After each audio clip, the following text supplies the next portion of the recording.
Hello guys and welcome to another quick tutorial video.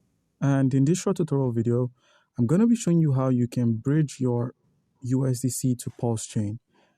This can be done when you use a wallet. So for this tutorial video, I'm going to be working with a Trust wallet. You may have your funds or assets on other wallets, but it all works the same as far as your wallet has a browser.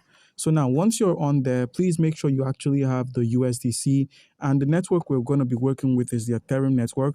So please make sure you have the Ethereum token. That's the Ethereum mainnet token. So in order to find that, simply search for ETH. And this is the Ethereum main token. That's this Ethereum main token. Please make sure you have this. We use it to pay for gas fees.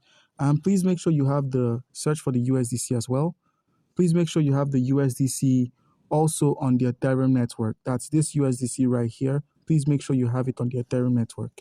So your next step in order to bridge the USDC to Pulsechain, head over to the browser section. The link is going to be pasted in the description of this video. So once you've logged on using our link, please make sure you connect your wallet. So simply click on the connect wallet option and simply click on approve or connect. Once you've done this, our wallet has been connected successfully. So now instead of bridging the Ethereum token, we're going to be bridging the USDC on the Ethereum network. So click on the Ethereum.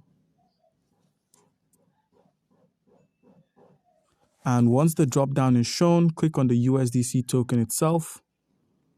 And once you've selected the USDC token, you simply enter an amount of the USDC you wish to use.